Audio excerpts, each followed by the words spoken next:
Baik, bismillahirrahmanirrahim. Bapak akan menjelaskan untuk materi metode TPR, yaitu pertemuan ke-15 begitu ya. Pertemuan terakhir materi tentang metode TPR. Baik, Bapak akan share screen dulu.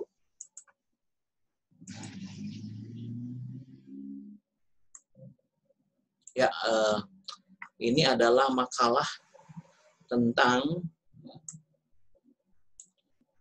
metode TPR atau Total Physical Response, respon fisik total untuk pengembangan kemampuan mendengarkan dalam pembelajaran bahasa Inggris untuk AUD. Ini ditulis oleh Niwayan Satrianyani. Kayaknya ini dari Bali ya, kalau namanya seperti ini. Oke, kita lihat langsung bahwa intinya TPR itu untuk melatih keterampilan mendengarkan, listening skill ya. Karena kan nanti ada imperatif drill, ada perintah dalam bahasa Inggris, dan perintah itu didengarkan oleh siswa, kemudian dilakukan gerakan yang sesuai dengan perintah, gitu kan. Metode TPR ini adalah melatih kemampuan listening tadi saya bilang, dan sangat menghibur ya. Tekniknya nanti akan dijelaskan, ada 3 teknik dalam pembelajaran metode TPR, ada imperatif drill, ada action songs, ada using flashcard. Imperatif drill itu perintah yang diulang-ulang, kemudian kalau action songs, dengerin lagu bahasa Inggris tapi ada gerak. Kalau di Summon mah ada gerak dan lagu begitu. Jadi dengerin lagu tapi ada gerakannya, tapi lagunya bahasa Inggris. Kemudian ada flashcard, di mana ada gambar-gambar kata kerja dalam bahasa Inggris ya.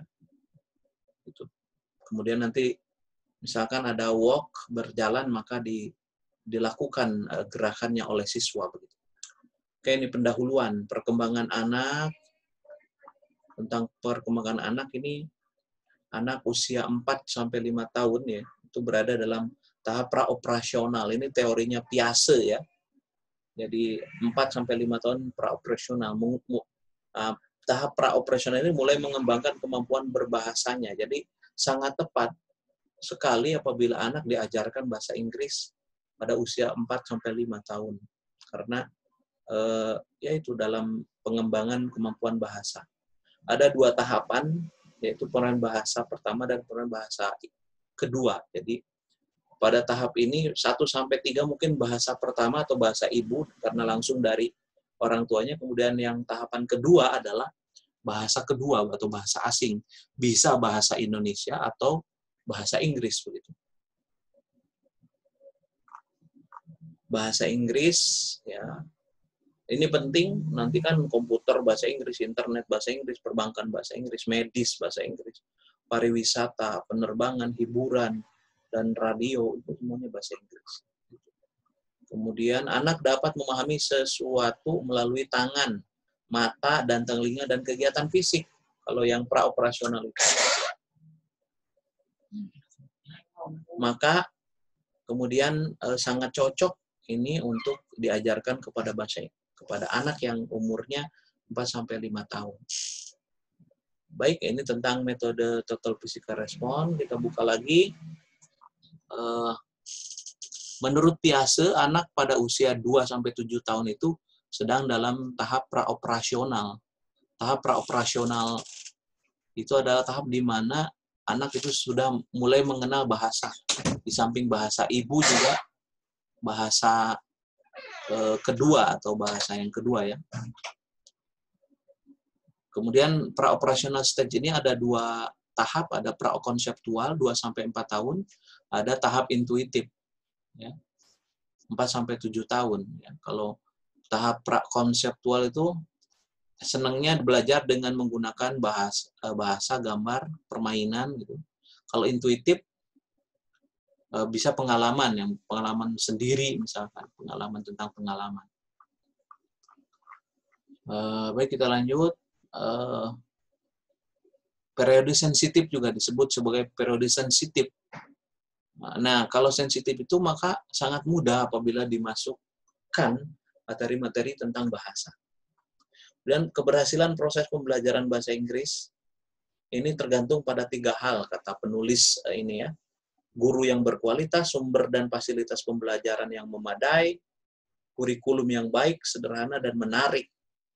Saya kira dari beberapa ini bisa Anda lakukan ada yang 1 dan 3.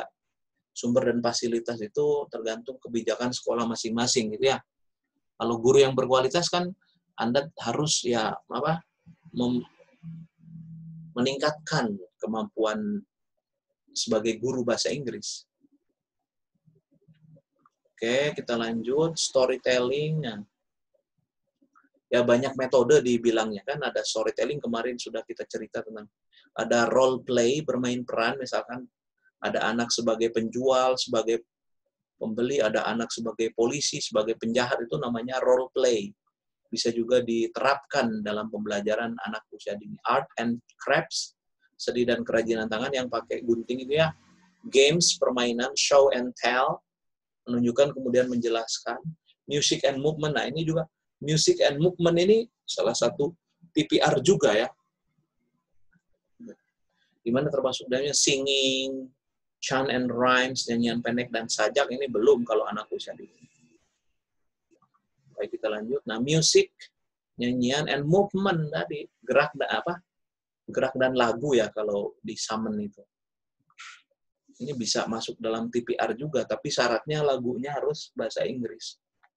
Dan usahakan kata-kata dalam lagu itu yang ada gerak, misalkan head, shoulders, knees, and toes. Head berarti dipegang kepalanya, shoulders, knees, kemudian toes dipegang gitu oleh anak. Baik, kita lanjut. Music and movement, yaitu keterampilan mendengarkan dalam bahasa Inggris. Nah, keterampilan mendengarkan dalam bahasa Inggris adalah pondasi untuk keterampilan kan dalam bahasa Inggris itu ada 4 ya. Ada listening skill, speaking skill, writing skill, dan listening, speaking, writing. Satu lagi itu apa ya? Nah, pokoknya intinya listening ini adalah pondasi untuk keterampilan speaking dan reading ya, membaca, reading skill dan writing skill. Nah, ini yang pondasinya adalah yang listening. Makanya kalau tes TOEFL itu yang pertama listening dan sangat sulit karena kita mendengarkan ucapan langsung orang Inggris begitu. Selanjutnya, ini yang inti daripada artikel ini adalah menjelaskan tentang TPR. Metode Total Physical Response ini digagas oleh yang namanya James J. Asher, profesor psikologi di San Jose State University, California. Ini pelopornya. Apa yang dimaksud dengan TPR? Banyak definisi tentunya. Yang satu misalkan metode pengajaran bahasa dengan menggunakan gerakan fisik untuk bereaksi terhadap masukan secara lisan dalam rangka mengurangi hambatan dan menurunkan afektif siswa. Jadi gerakan fisik. Jadi mendengarkan perintah kemudian ada gerakan fisik menirukan apa yang diperintahkan begitu ya. Kemudian ada juga yang mendefinisikan ini Richard and Rogers. TPR adalah metode pembelajaran bahasa yang disusun pada koordinasi perintah command, kemudian speech, kemudian action, kemudian mengajarkan bahasa melalui aktivitas fisik atau motorik anak gitu ya. Jadi ada command, ada speech, ada action. Jadi TPR itu sebenarnya kombinasi atau gabungan antara metode untuk melatih listening skill, kemudian dan speaking nanti bisa dikombinasikan. Misalkan, coba kamu satu-satu ke depan memberikan perintah ke teman-temannya. Ya kan, dia yang ke depan itu mempraktekkan speaking skill. Karena dia speak kan, memerintah ke teman-temannya. Kemudian teman-temannya listening skill gitu. Kemudian dibantu dengan action atau gerak tadi. Nah, dari beberapa definisi itu, TPR itu maka disimpulkan adalah metode pembelajaran bahasa yang menekankan pada koordinasi antara perintah verbal, gitu ya, lisan, dan aktivitas fisik, yaitu ada gerakan, sehingga dapat memberikan rasa bahagia bagi siswa karena mengandung aktivitas gerak tubuh sebagaimana tadi dalam psikologi bahwa anak-anak usia dini yang pre-operational stage itu senengnya tuh kan lompat ke itu, pindah tempat, gerak-gerak terus. Makanya seneng kalau pakai TPR itu nanti. Membuat siswa terutama anak usia dini yang biasanya merasa bosan dalam belajar, biasanya bosan kalau duduk gitu di kursi. Nah, kalau ini kan ada gerak-geraknya jadi ya. Nah, kemudian menurut Ratminingsih ini ada 7 karakteristik dasar dalam metode TPR, bisa dibaca ya, nanti ada misalkan situasinya menyenangkan, menggunakan perintah, kemudian dikembangkan mendengarkan terlebih dahulu karena tadi pondasi kan bagi skill-skill yang lain begitu. Kemudian akan mulai berbicara ketika mereka telah siap. Jadi sebelumnya itu anak-anak itu tidak ada yang pemalu, yang malu untuk bicara, maka dengan kita bergerak-gerak dulu senang dia. Kemudian nanti suatu saat ketika dia sudah siap untuk speak, dia akan speak. Sementara menurut Larson and Freeman ada 13 aspek. Kalau tadi Ratminingsih ada 7, ada 13. Hampir sama sih, yang 13 ini ada juga yang 7 tadi. Silakan dibaca saja. Nah, ini yang inti justru di sini ya. Jadi apa ini? TPR. Pada ini memiliki beberapa kelebihan TPR ya. Yang pertama adalah metode ini dapat mengajak anak-anak bergerak dalam proses belajar. Kan bergerak, resep. Anak-anak itu suka. Kemudian membantu ingatan dengan mengaitkan gerakan dengan kata. Oh, lamun senyum kalau gerakannya jam misalkan, oh jam itu berarti loncat. Nah, jadi mengingatkan kata bahasa Inggris dengan gerakannya. Kemudian fokus pada kemampuan mendengarkan, tadi kan listening skill sudah jelas. Untuk bahasa Inggris untuk anak usia ini cocok diaplikasikan kepada anak-anak TK. TPR ini sangat cocok karena senangnya bolak-balik. Oh, ternyata di sini ada penelitian lapangan juga artikel ini, yaitu di TK, di RA Nut, dan di siswa TK di RA di Nurul Hikmah Pamekasan ya. Jadi penelitiannya diterapkan. Siswa dalam metode TPR memiliki peran utama sebagai listener sekaligus aktor. Nah, kan? Jadi di samping listen, mendengarkan perintah dari guru, siswa juga aktor sebagai pelaku yang bergeraknya itu aktor. Jadi berperan ganda sebagai listener juga sebagai aktor begitu. Kemudian kepastian guru dalam pengucapan verbal dalam TPR ini ini sangat berpengaruh terhadap gerakan atau movement atau action si siswa. Jadi kalau guru tidak mengucapkan bahasa Inggrisnya dengan baik dan fasih begitu sesuai dengan pronunciation bahasa Inggris, maka anaknya jadi bingung nanti apa, kata-kata apa yang dimaksudnya. Jadi intinya guru juga harus dilatih cara pengucapannya. Dulu pernah Bapak jelaskan bahwa bisa dicek di Google itu ya, Translate itu ada tombol untuk mendengar pengucapannya. Nah, ini yang paling penting inti daripada inti ini. Jadi yang 3 itu. Jadi ada 3 teknik pembelajaran bahasa Inggris TPR, yaitu ada imperative drill, ada action song, kemudian ada flashcard. Oke, kita lihat penjelasannya. Imperative drill itu apa? Memberikan beberapa kalimat perintah sederhana menggunakan bahasa Inggris secara berulang-ulang. Itu imperatif itu berulang, drill itu berulang-ulang. Jadi misalkan contohnya, please stand up, please stand up, please stand up. Disuruh anak mempraktikkan apa yang diperintahkan. Please sit down, touch your nose, touch your nose, touch, diulang-ulang imperatif drill karena masih anak-anak ya. Touch your nose itu misalkan sentuh hidung kamu, misalkan please sit down, silakan duduk. Touch your ear, misalkan itu disuruh anak-anak. Terus drill itu diulang-ulang. Perintah yang diulang-ulang, imperatif drill. Supaya nempel artinya di anak. Jadi kapanpun ketika kita mengatakan please stand up, anak-anak otomatis nanti akan berdiri begitu.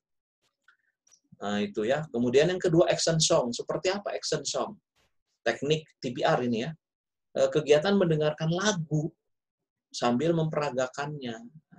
Ada tekniknya nih, ada beberapa tahapannya. Misalkan dikasih contoh dulu, memperdengarkan lagu 1 kali atau 2 kali.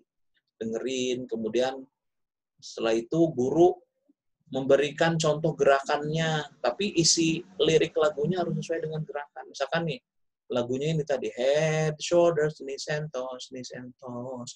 Head, shoulders, knees and toes, knees and toes. And eyes and ear and mouth and nose. Head, shoulders, knees and toes, knees and toes. Itu sambil dipegang itu, head, shoulders, knees and toes. Nah itu sambil juga diperlihatkan video atau diperdengarkan lagunya. Sambil anak memegang apa yang diucapkan dalam lagu itu. Head, shoulders, knees and toes, knees and toes. Kemudian terakhir adalah menggunakan flashcard, ya, kartu bergambar. Apa contohnya? Jadi di dalam kartu ini menunjukkan beberapa kartu bergambar dan siswa mendengarkan serta memperagakan aktivitas seperti yang terdapat dalam gambar, begitu ya. Misalkan di dalam kartu itu ada gambar atau ada gambar yang ada bahasa Inggrisnya walk atau run atau write atau sing atau jump atau dance ya gitu ya.